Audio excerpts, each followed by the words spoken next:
लोगों के तो हालात ये और बन राणा साहब इतना तो महंगाई जो है ईरान में नहीं हुई, इसराइल में नहीं हुई, अमेरिका में नहीं हुई, इतना ऐसे ही है। पाकिस्तान में यकदम महंगाई कर दी गई है। ईरान में जंग हो रही है और आलू बेचने वाला जो 15 रुपए किलो आलू दे रहा है वो कहता है जिसके पास नहीं है वो आके फ्री ले जाए। तो आपने तो गरीब के जो हलक से है वो आप उसमें शामिल हैं सर। आप पीपल्स पार्टी वाले बराबर के शरीक हैं, आपकी गवर्नमेंट है, गवर्नमेंट का हिस्सा है, 2 सूबों में आपकी गवर्नमेंट है, ऊपर जरदारी साहब आपके सदर बैठे हैं। आप कैसे अपनी जान छुड़ा सकते हैं? जितने आप इस पर नून लीग को अकेले ना करें, आप भी शामिल हैं साहब। देखिए ना जी, पीपल्स पार्टी से में कोई शक नहीं है, शुरू से लेके आज तक ये कड़वा गुड़। माह रमज़ान जब भी आया है महंगाई ने हमेशा अरूज ही पाया है।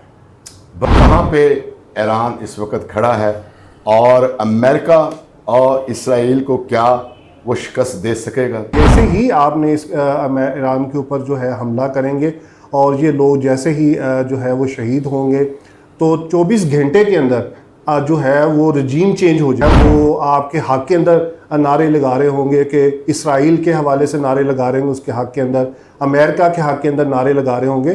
तो ये पहली बात जो है उनकी जो गलत साबित हुई है। इस तरह से ये ऐलानात हैं कि अभी तो हमने जनरेशन 1 और 2 को इस्तेमाल किया है, जब हम 3 को इस्तेमाल करेंगे तो आप लोगों को जो है वो दिन के अंदर भी तारे नजर आएंगे। इसराइल और अमेरिका होता कौन है कि ये रजीम चेंज लाए और किसी भी मुल्क को ये आंखें दिखाते? ये कौन, ये क्या खुदा बना हुआ है? किस हैसियत से ये जंग का आगाज किया है इसने? अपना वर्ल्ड ऑर्डर जो है वो उसको कायम करने के लिए सारी चालें चली हैं। जैसे दीगर इस्लामी कंट्रीज़ के अंदर उन्होंने रजीम को चेंज किया है, तो आने वाले वक्त के अंदर इस्लामी ब्लॉक भी बनेगा। इस्लामी ममालिक के अंदर उन्होंने ये एक रूह फूंक दी है, उनकी शहादत जो रायगा नहीं जाएगी, उनका जो लहू है वो मैं समझता हूँ कि आने वाले वक्त के अंदर आपको बहुत सारी तब्दीलियाँ रूनमा होंगी। तो वो कहाँ है वो लोग जो मलाला यूसुफजई एक बच्ची के लिए जो है वो उन्होंने आवाज़ को बुलंद किया था, वो भी स्कूल के अंदर पढ़ रही थी, उसके ऊपर जब अटैक हुआ। किबला बुखारी साहब, वो वक्त दूर नहीं है। अगर हम एक दूसरे की तकलीफ को तकलीफ महसूस नहीं करेंगे, अगर हम एक दूसरे के मसाइल को अंडरस्टैंड नहीं करेंगे, इस बारबरियत का, इस जुल्म का जवाब नहीं देंगे, तो वो वक्त दूर नहीं है, ये लोग हमें भी टारगेट करेंगे। तीन लीडर हैं, उन्होंने पूरी मुस्लिम उम्मा को जो है वो इकट्ठा कर दिया। क्या ये वाकई बात सच नहीं? खामनाई साहब की ये जो शहादत है उसने मुस्लिम को जो है पैगाम दिया है पूरी कि अब वक्त, जी, पूरे उम्मत मुस्लिम को पैगाम दिया कि अब वक्त मसालिक के अंदर तकसीम होने का नहीं है। बहुत ईरान के खिलाफ गवर्नमेंट ने खुलकर जो है उसका इजहार नहीं किया।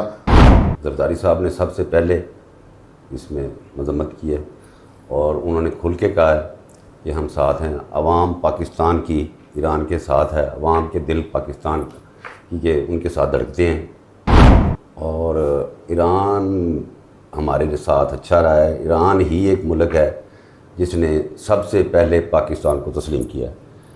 एक ही सफ में खड़े थे सभी महमूद व अयाज, ना कोई बंदा रहा ना कोई बंदा नवाज।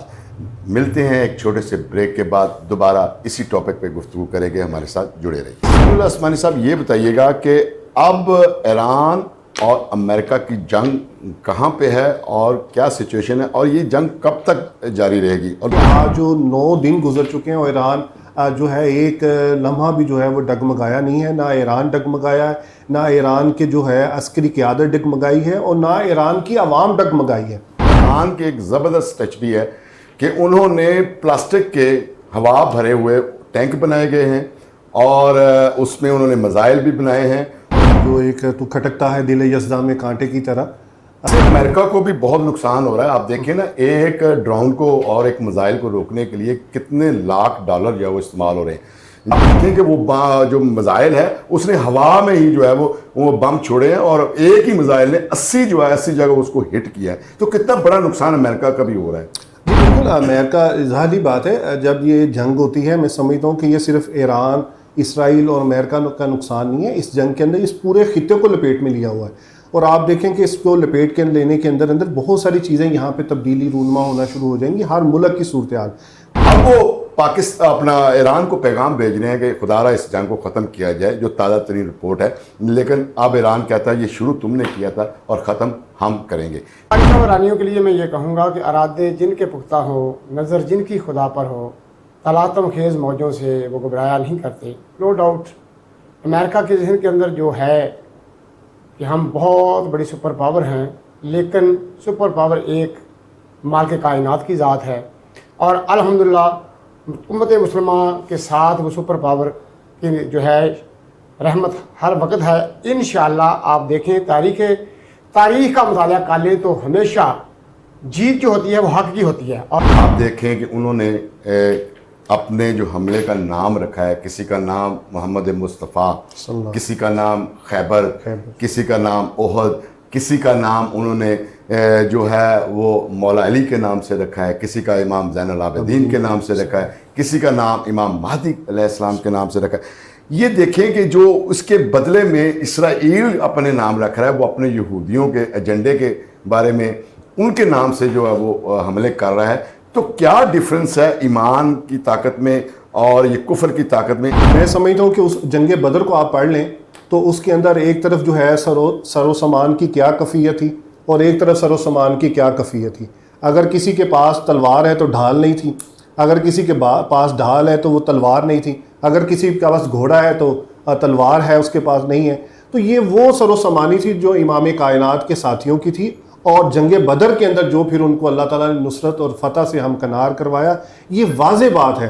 आप अभी जंग शुरू हुई है, अभी पेट्रोल बंद हुआ ही नहीं है, रातों रात 55 रुपये जो आपने बढ़ा दिए है, एक एटम बम जो है वो पूरी कौम पे आपने फेंका है। तो आप गवर्नमेंट का हिस्सा हैं। अभी तो पाकिस्तान के पास 30 दिन का पेट्रोल जो है वो मौजूद था और अभी कल की बात है और आज रशिया ने यह भी कह दिया कि मैं पाकिस्तान को पेट्रोल जो है वो कम कीमत में दूंगा।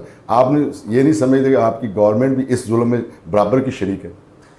इसमें कोई शक नहीं है, इन्होंने ज़्यादती की है और पीपल्स पार्टी ने कंडेम किया है। ये पेट्रोल की कीमत इतनी नहीं बढ़नी चाहिए थी, अगर था भी तो थोड़ा थोड़ा करके बढ़ा लेते। यकदम तो 55 रुपया नहीं ना कि लोग परेशान ही हो जाएं, यकदम किसी को अटैक ही ना हो जाए।